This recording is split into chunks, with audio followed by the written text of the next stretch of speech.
Yes. Good evening. Good evening. I am going to check right now to make sure that we have. Yeah, I know Facebook should be live now. But with that being said, I'm going to do a mic text. Good evening, ladies and gentlemen. Good evening. For those that are coming up online later to watch, or maybe that are going to come and join, good evening to you all. Good afternoon to you all. And good evening to you all in Nigeria. Yeah, let me do a sound test to make sure that this program is actually working. That's what I'm going to do right now. I'm going to do a sound test because it's very, very imperative that that sound test is done. And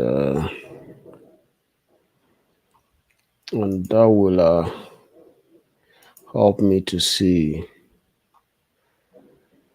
that things are done properly here. Because I do not want to be doing this only to find out that what I'm actually doing. I've had that experience. There was a day I was actually I did a whole broadcast only to find out that what the hell happened. That was what hell happened to me. I couldn't believe it. I just couldn't. You see, that's what I'm talking about. My Bluetooth.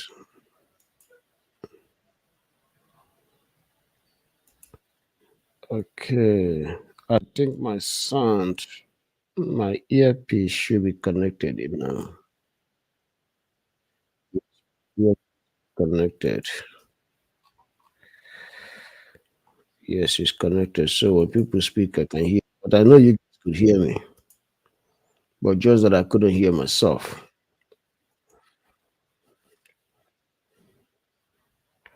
But the thing is this, I am going to share the link. But before I share the link, I have to do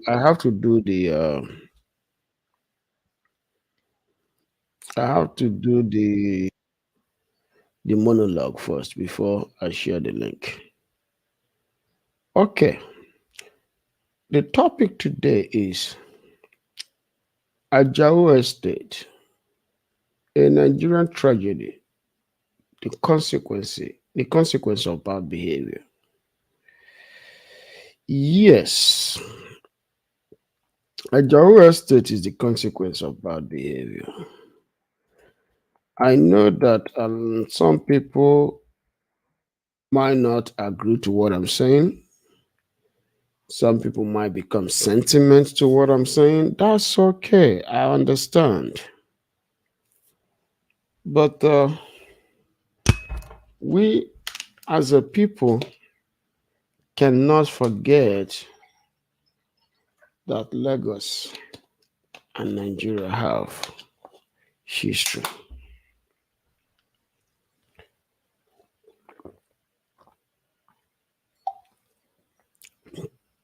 It is said that if you, as a human being,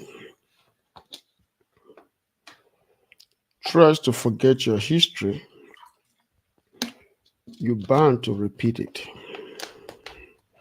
If you do not teach history to your people because you want to avoid the tragedy of your national past, you're bound to repeat it. History is not something you write off.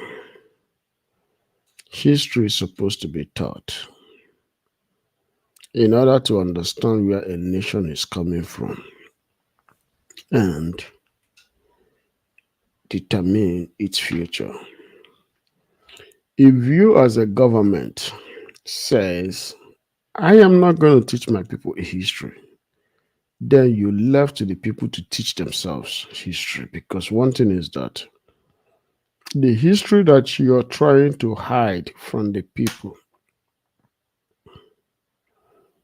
you lose control of how the history is delivered or taught to the people. Because what happened is this: everybody becomes a history teacher in his house. And when that happens, it becomes a very, very bad thing. And there are consequences that the nation has to go through. No, that has to, you know, happen, you know, or a nation has to face. A nation has to face that consequences as a result of denial of historical events.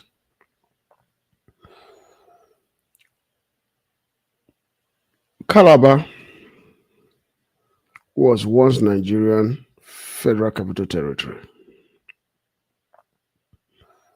Due to politics, it was moved to Lagos.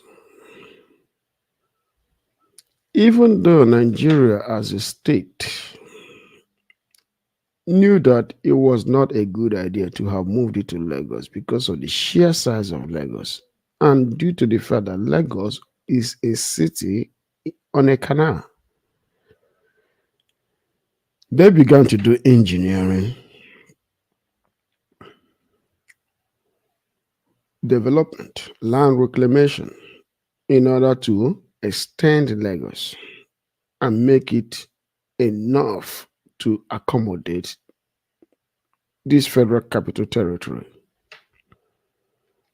The consequences of it became that a lot of people moved to Lagos due to that fact. So, since people have been moving to Lagos as a capital, they have been moving in sheer numbers, in sheer size, disregarding that the landmass of Lagos is too small to hold such an influx of people coming through. And Lagos wasn't supposed to be designated as Nigerian Federal Capital. Fast forward to the 70s, then government of what was his name, Murtala Mohammed, then announced that Lagos has to be that the federal capital has to leave Lagos and move to the middle of the country. The reason that was done, it might be political. A lot of people have their excuses, but to me, it's okay. It was moved to the middle of the country, but the reason is just stupid because number one, they said they want to move it there in order to deter attack on the federal capital. First reason they gave was because of the population expansion, which they knew before they moved it at the first place that it wasn't going to be a suitable place. Is a city on a canal. You can only do so much land reclamation in order to establish such a city. But what happened? They disregard that because it's a Nigerian tragedy to always disregard instructions and study and I would say data. And the reason why instructions or data are always disregarded in Nigeria are many reasons, of which happen to be two of them happen to be either religious or ethnical. So what happened? The administration of Murtala Mohammed, when it was announced, said that they're going to move it to the middle of the country in order to deter attack on the nation or on its capital. And that begs the question that the world in the 70s was already advanced because there are cruise missiles, there are There are intercontinental ballistic missiles under production, meaning that a capital of any country can be hit from any direction. 400 years ago, 300 years ago, 200 years ago, that was a different thing. Those days were different, or those centuries.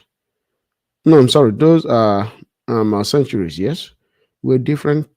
Were different because such capability was not built by then. But in the 70s, no, there are capabilities that can hit you no matter where you located in Nigeria, and they can live as far as United States, Russia to hit you in any spot in Nigeria because apparently it was not done in right mind or in good spirit. But then what happened? Lagos is now still Nigerian tragedy in the sense that Lagos is the only state that holds Nigeria seaport. The sole Nigerian seaport is actually hosted by Lagos. Lagos is the host. Whereas California alone hosts three seaports, two in Los Angeles, one in San Francisco, and a satellite seaport in San Diego. Okay, then move forward to what Lagos became. Lagos became a place where the worst of Nigerians go to work in government or to do business or to work in federal corporations. Not all are the worst of Nigeria, but the worst of Nigeria happens in Lagos. The worst happen in Lagos. Why?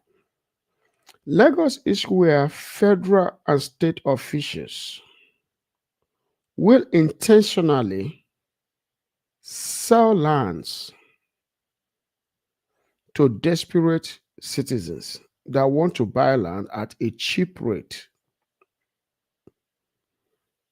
And when those lands are purchased, years later, the land is either revoked or something happens. And those things happen without the federal or state land officials that sold that land or issue C of O or government signature or governor signatory being held responsible for their actions. Lagos is where people will intentionally commit crime while in office and go unpunished. And one thing we do know of human behavior is this: when an individual commits crime and unpunished, they are bound to repeat it again. Citizens in Lagos know that the land, in most cases, being sold to them have question marks on them. They will still buy it.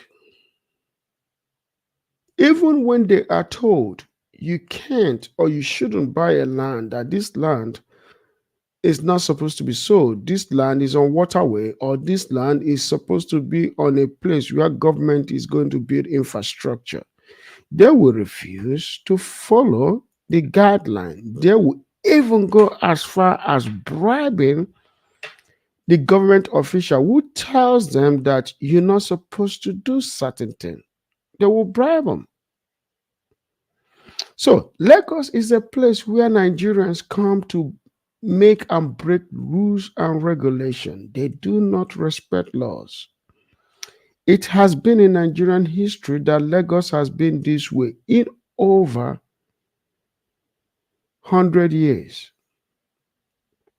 The same consequential decisions have always been prevalent. People do the same thing over and over again. Government officials involved in dubious, land transactions, and the citizens bribe their way through it all.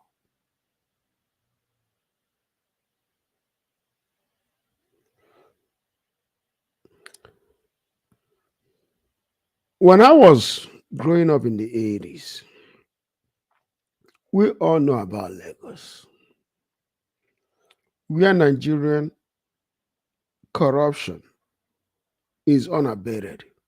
The rule of law is floated. Traffic signs are disregarded. Both the citizens and government officials are corrupt to the teeth.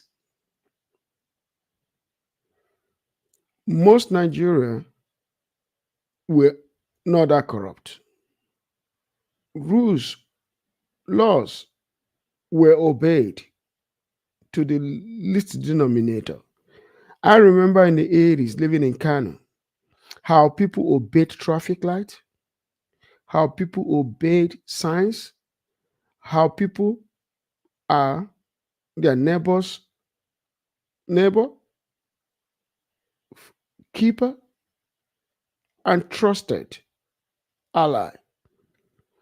But by the late 80s and the turn of the 90s, when people from Lagos began to move out of Lagos in slow rates and people from other places started moving into Lagos because of the restivity in the north,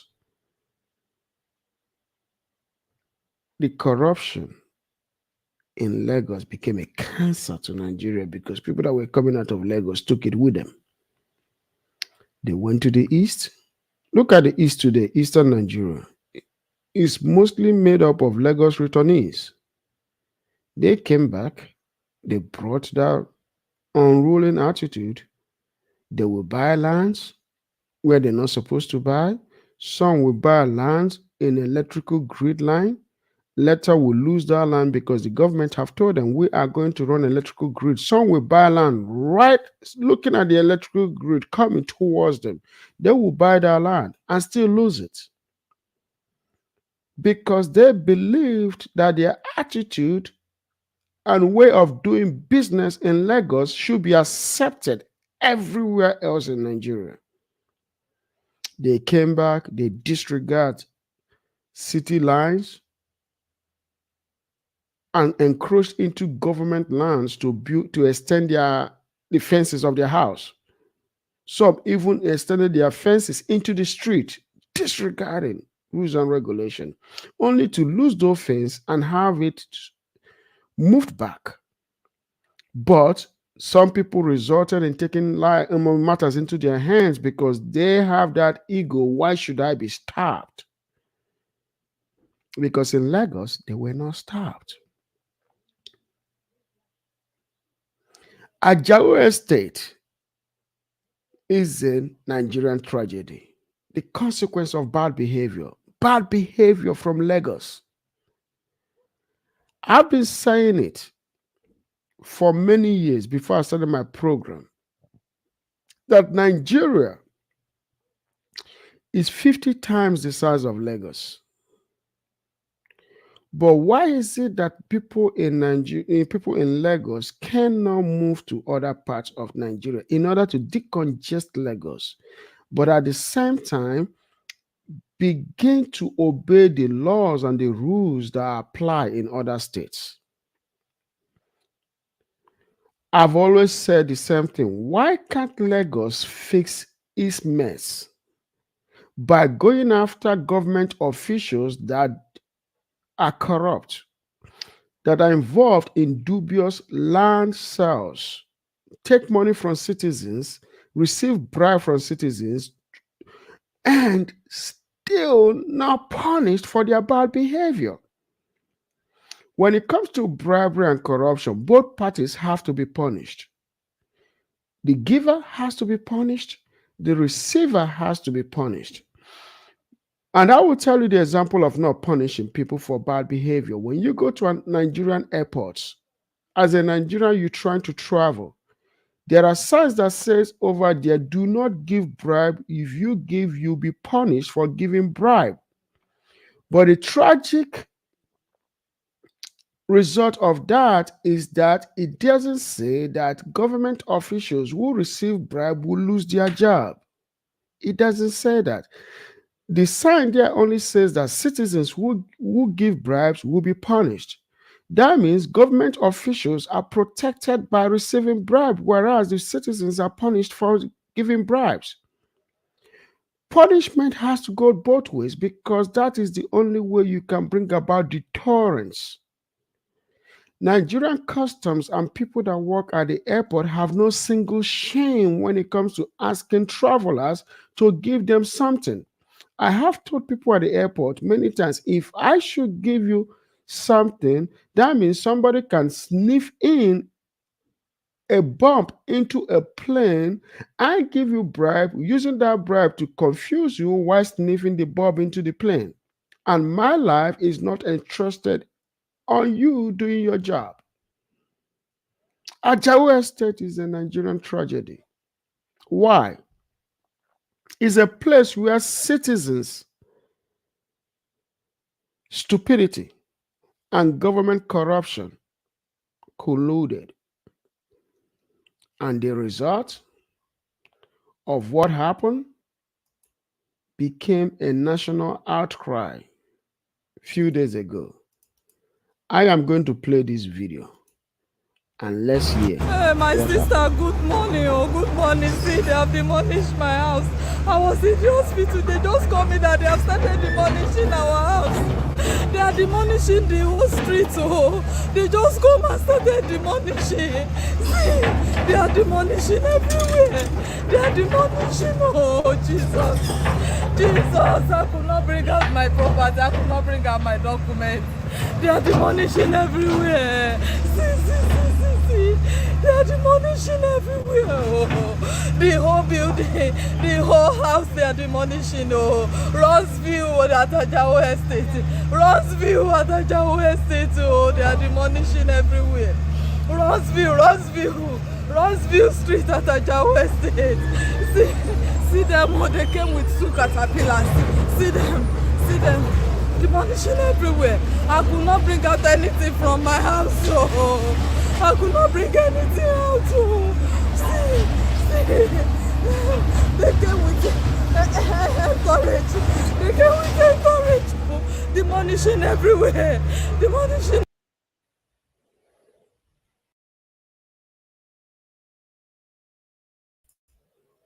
Yes, they are demolishing everywhere. That's what I'm saying. What happened on that video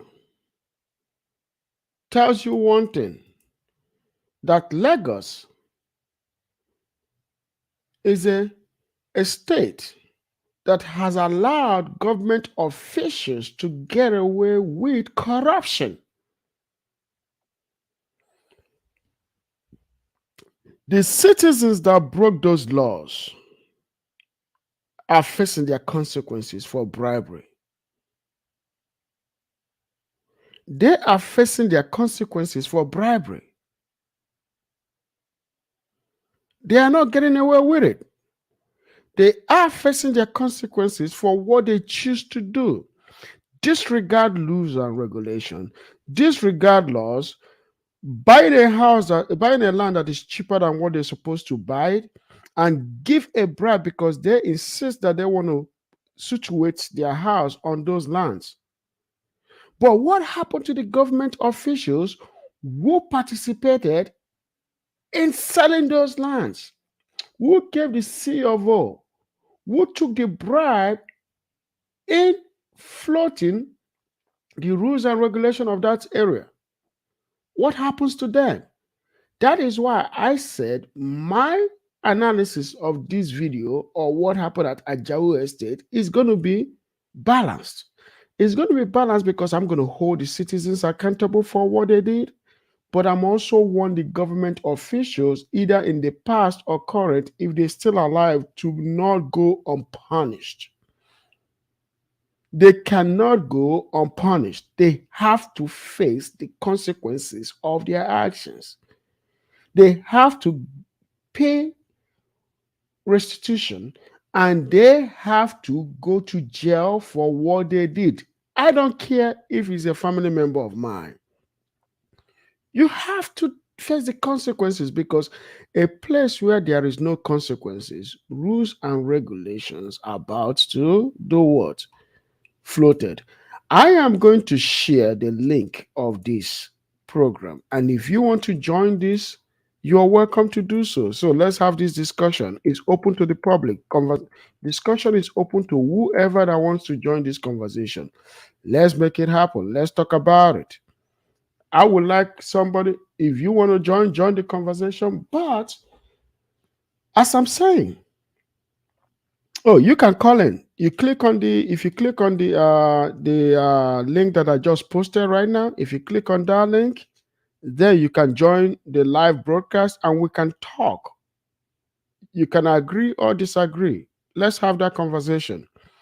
But like I said, this is bad. It is a bad thing.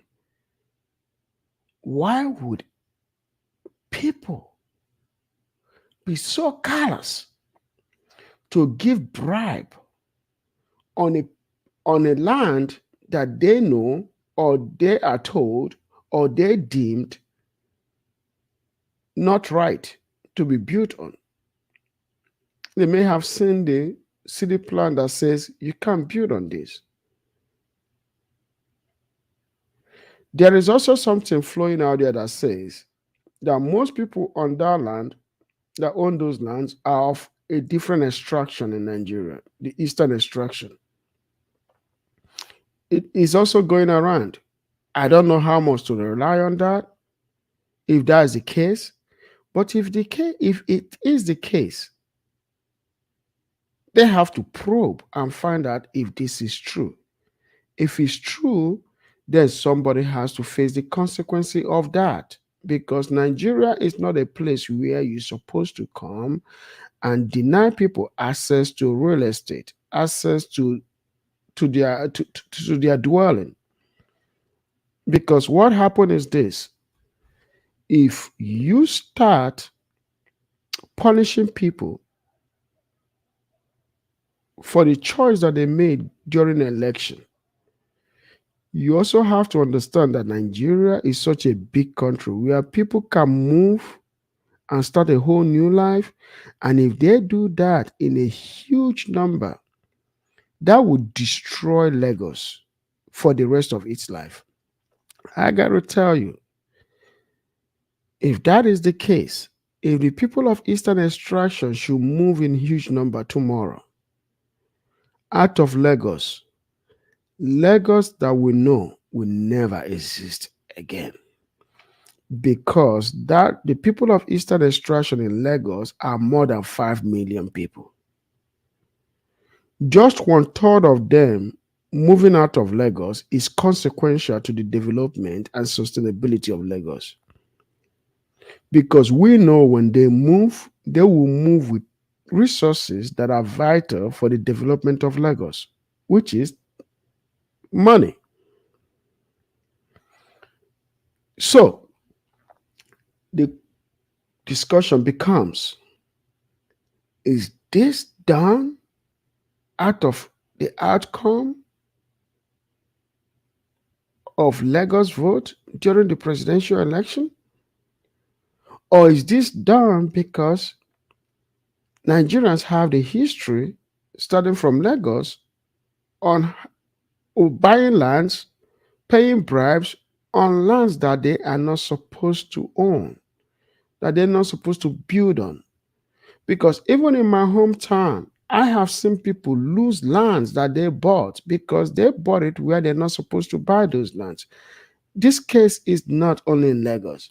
We all remember 2004, 2005 in Abuja when Erufai was still the governor of, no, I'm sorry, the minister of Federal Capital Territory.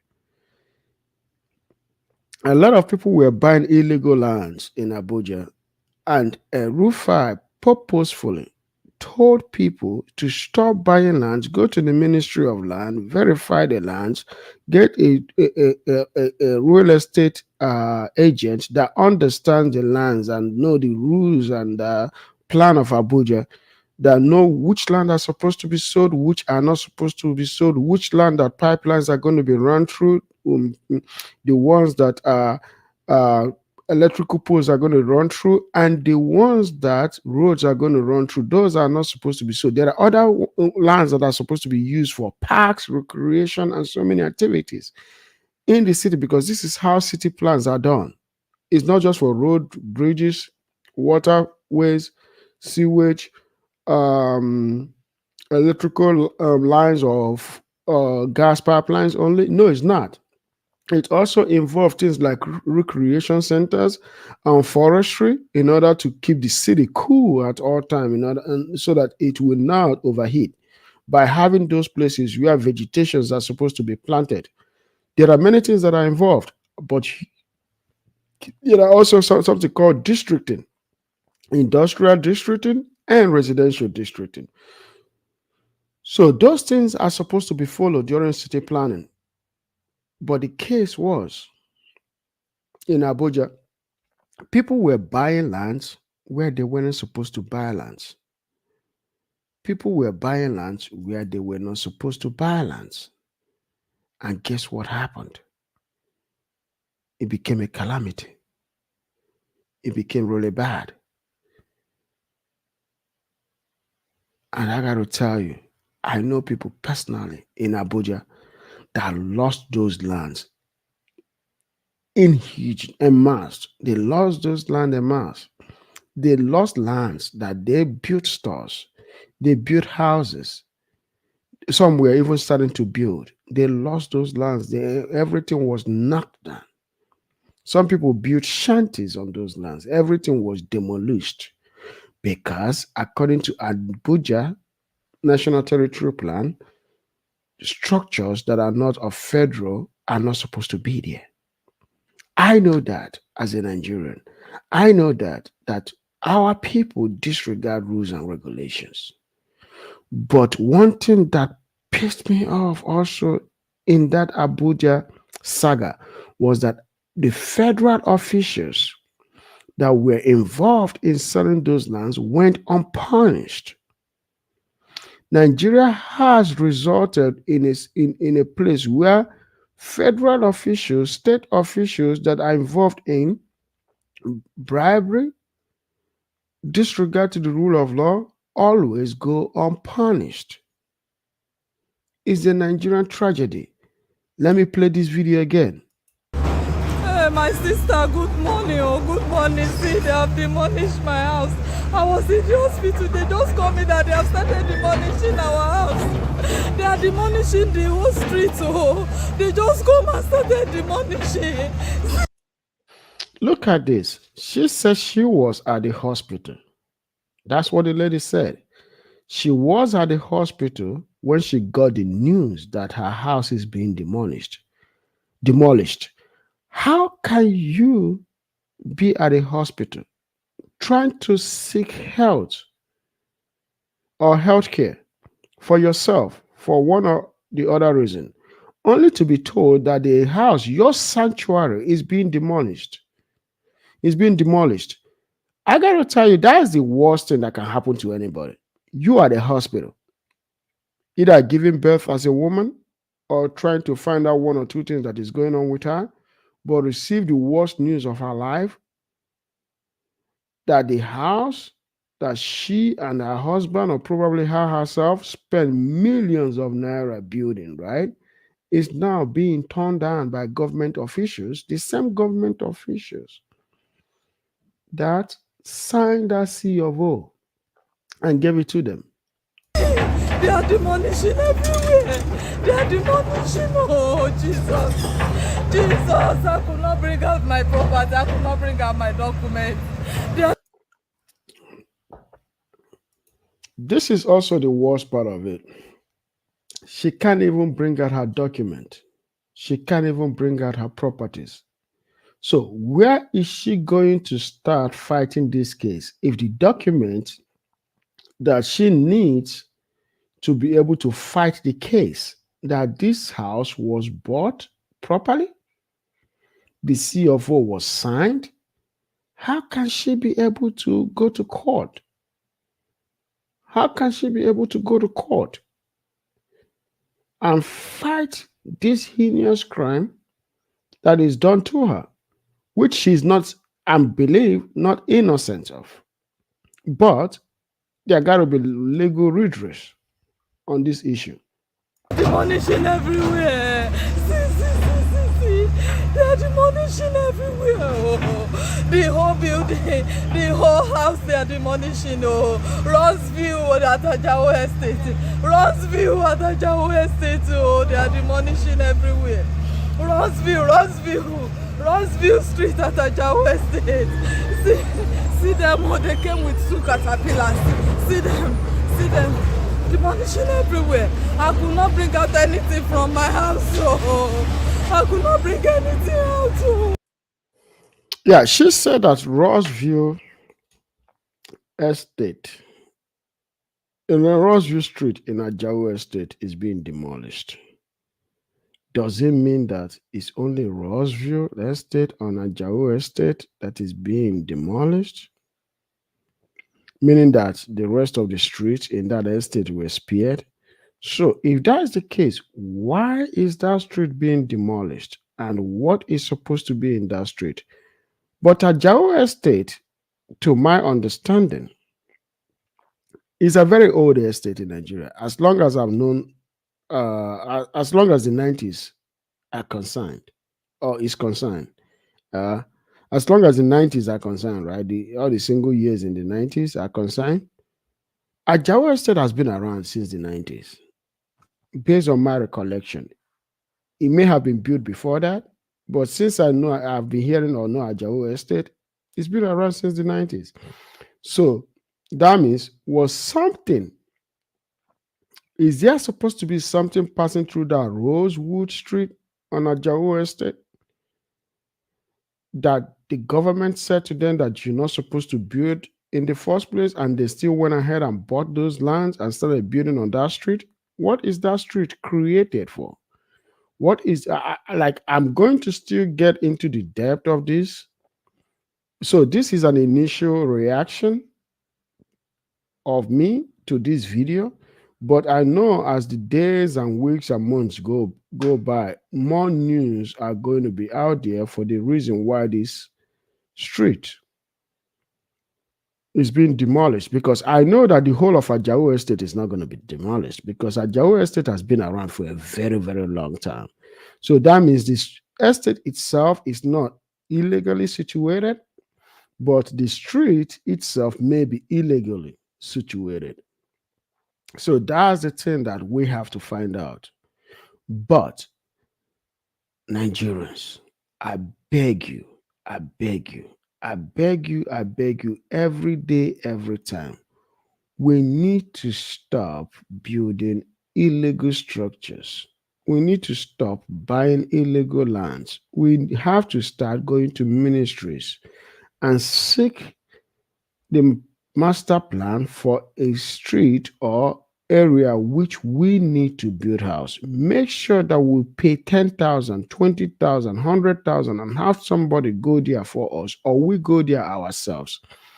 Go and make sure that this land that is being sold to me is not an illegal land. Number one, is owned by the rightful people. Number two, and is the structure of which I'm trying to build can be built on that, and it doesn't affect based on height. Because I gotta also let you know, in some areas of Nigeria, there are certain heights that you can build of a building. A building cannot exceed certain height. Buildings also can either be residential or commercial. You have to know the zoning of that area. You also have to buy real estate, making sure that you are in contact with a good real estate developer, somebody that knows the area, somebody that you can hold responsible if things go wrong. Because I do understand that Nigerian real estate reputation has been growing, and so many bad things that happened to people in the 90s and the early 2000s to up to 2010s are now kind of not happening like it used to happen, because there are now reputable real estate agents and firms out there that can do things for you In fact, there are people that will build your house in Nigeria without a family member building it, because family members sometimes have good intentions of building you a house, but most times when they build it, it's not to your taste. But when you try to stop them from building it, they put up a fight that, oh, you don't trust me. But when you give them that trust, some of them will not betray that trust, but they will not buy. They will either try to save you money because they are family members, or they will take the money that is meant to buy something of a certain superiority, they will buy something of inferior made. And guess what happened? When you go home and see how your structure is built, you might not want to be in that house.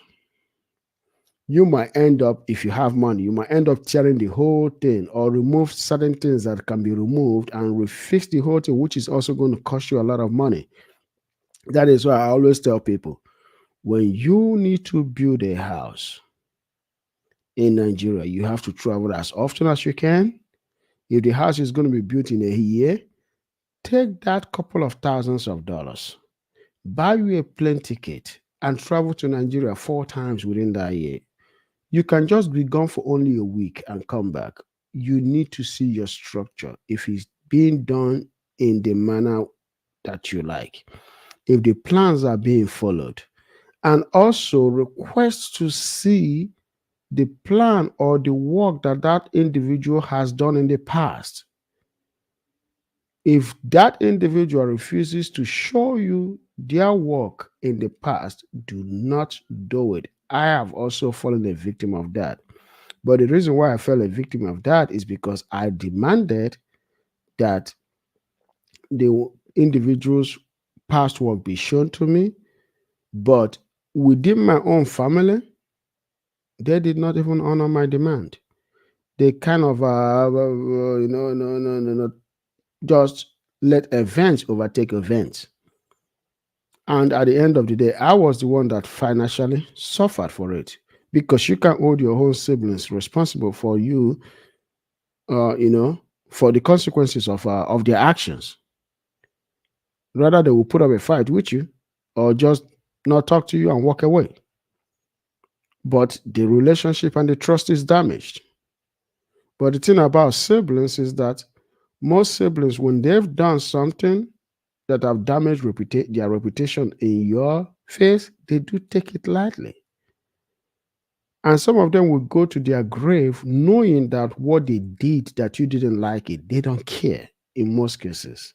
Siblings do not have respect for other siblings. But the damage that they do can last generations to generations. Siblings don't understand that. You see what I'm saying? You cannot disregard that the way your other siblings feel about you. It affects your children and their children, generations to come. It's not a good thing. It's consequential, and people don't, and especially family members don't understand the consequences of their action. They never do. They never do. So, what I'm saying is this: it's very, very vital that whenever you want to build a real estate, whenever you want to buy a real estate, please, as a Nigerian, do not build a real estate by not consulting people that are involved in real estate. You might not want to spend that money. I bet you rather lose $5,000 than to lose $200,000. Lose 2.5% of your budget than to lose 100% or 105%, 0.25% of your total budget. I'm telling you, it's not good. It's not good. I have bought lands in Nigeria, and I know what it took me. or what it takes me to buy lands. Whenever I want to buy land in Nigeria, it takes me a whole lot of money to even buy it. I'm not talking about the price of the land. I spend money in price of investigating the land. I spend money in price of going to the ministry to find out about the situation of the land. I spend money in trying to find out the zoning of that land. If the structure that I intend to build can be built on that land, and if there is any way in the future that government intends to build government infrastructure that will go through that land. But you also have to understand buying a land in any country is a risk if it's not purely mapped out for residential. The reason why, even when it's mapped out for residential, sometimes federal government, state government want to build highways, they want to situate pipelines. They will go through your land. They will come and ask you to give up that land because every land in every country is owned by the government. No individual owns a land permanently, is a lease. So meaning that government will come one day and say, you know what, you got to pack up, you got to leave, we got to use this land. And I'm sorry, the only thing you can do is seek for the compensation of your land. That's as far as you can go. Everybody knows that. The only thing you can do is seek for the seek for the what do I say? Seek for the compensation of your land, meaning that you got to get the price of your land and your real estate. You have to get it back. Government has to compensate you. It's in every constitution that government, after they have invoked eminent domain, have to compensate citizens for their loss of property and relocation. So in some cases, government has to do something like a whole community that have lived there for almost 1,000 years. It happens in Nigeria all the time. In some cases, it has happened in Abuja. There are people like Apo resettlement. We all know Apo resettlement. Apo has been there for almost 1,000 years, but they had to be resettled. The people of Apo in Abuja had to be resettled. So that is why is you have to know deep down that no single individual owns a land in any country, because sometimes that land, regardless of the structure, regardless of the zoning, might require that government build highways. So if government have to build highways, what would they do? They have to go through your own land. And that is the invocation of eminent domain. But when compensation is not rendered to individuals for resettlement or demolition of their properties, right? That is where Nigeria errs. That's where Nigerian government errs. Sometimes they will compensate, depend on the caliber of people that live in that area. If it's people that put them in office, if it's people, they will not even do that. If it's people that put them in office, they always roll out. They will roll out everything. That's corruption for you. So, like I said, if you want to join this conversation, you can click on the link below and join this conversation so we can talk if you wish to. But if nobody comes up in the next 2-3 minutes, I will be ending this program because I know I've said what I have to say. But if somebody comes up and wants to talk, wants to have a conversation, yes, let's do it. But other than that, in the by 12, I would say by 1 o'clock Central Time, United States, and 7 o'clock Nigerian time, I'll be gone. So, but if somebody joins this conversation, then we can be able to we can extend the time. I gotta tell you, don't be shy to join this conversation because your input matters a lot. My view is my view, is my perspective, but another perspective is good. I would like somebody to, say something. Let me hear what is on your mind, what you think. Let's discuss your view. Let's discuss my view. Don't be shy about it. But I gotta say this, right? If you want to build a real estate in Nigeria, please, please, please consult a real estate developer. Consult somebody that is in the real estate. I am in the real estate in Nigeria. It's a new real estate that I'm beginning. But if I tell you what I go through, I spend money in trying to find out that the real estate that I'm getting involved, the land purchase that I'm getting involved, is legitimate. I always tell people spend up to $5,000 in finding out what the land you're buying, the area that that land is situated, to make sure it's a legal land, is a land that the community is willing to sell, is a land that the government doesn't have any imminent plan on building anything on. It's a land that you can keep for a very long time. I spend money investigating those things because, like I said, I would rather spend $5,000, which is about 3 to 4 million naira, investigating something done to have to lose hundreds of millions of naira, you know, after I've bought it and built structure on it.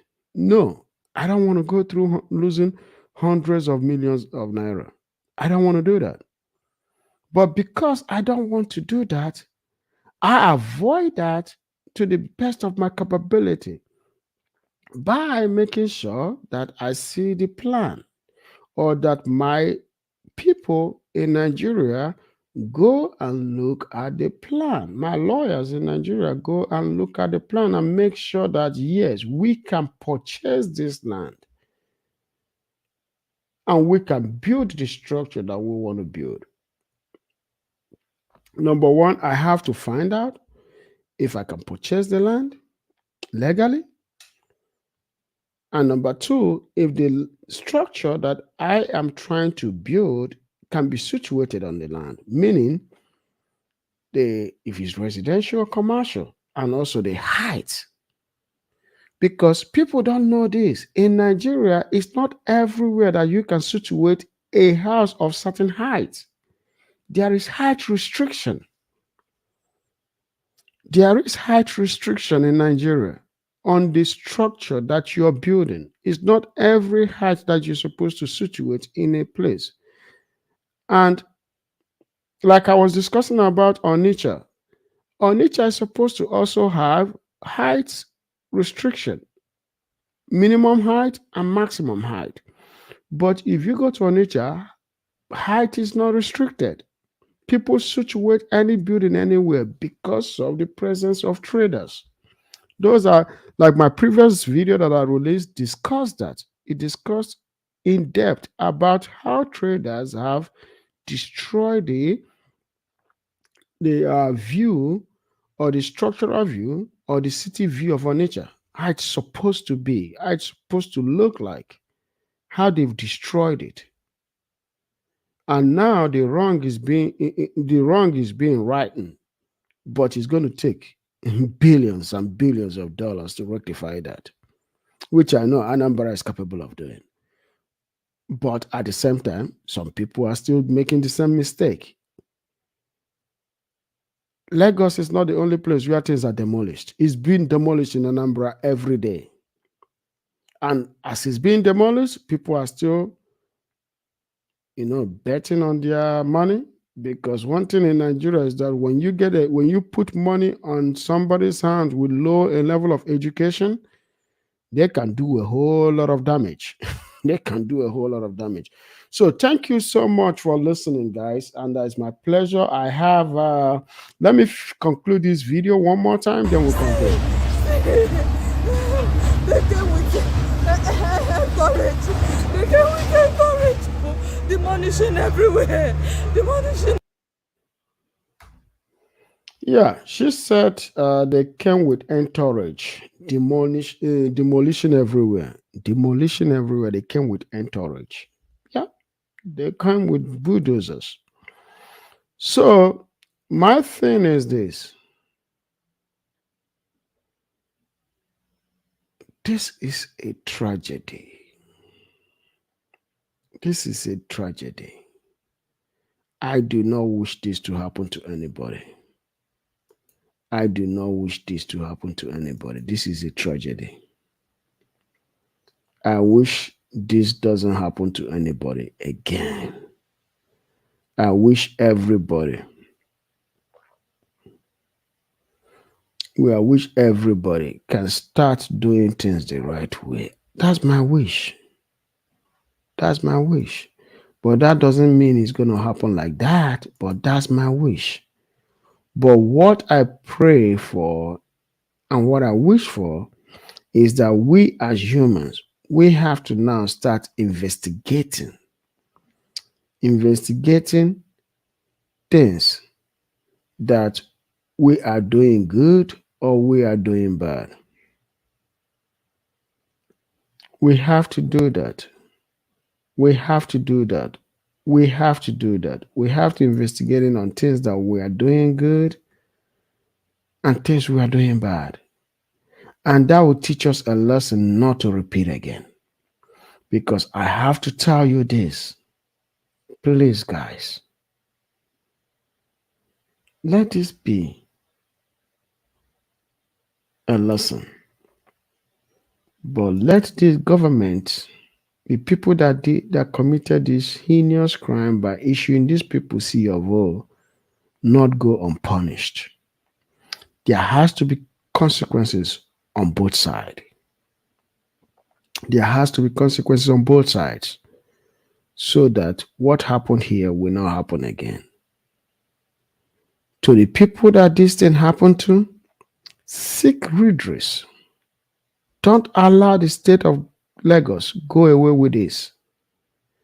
Do not allow Lagos State to get away with this. You have to go to the court. You have to follow the court system.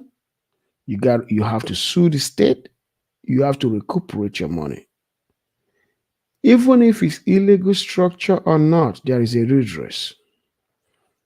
Even if you got the land through dubious means, somebody gave you that paperwork. The government of Lagos has to be punished as well. Because if the government loses money, now they will start holding their own people accountable. The only way the government of Lagos will stop this from happening is by facing the consequences of the actions of their own employees. The state employees that are involved in this transaction have to face the consequences. But the way they will face the consequences is by you, the landowners, going to court and have a redress.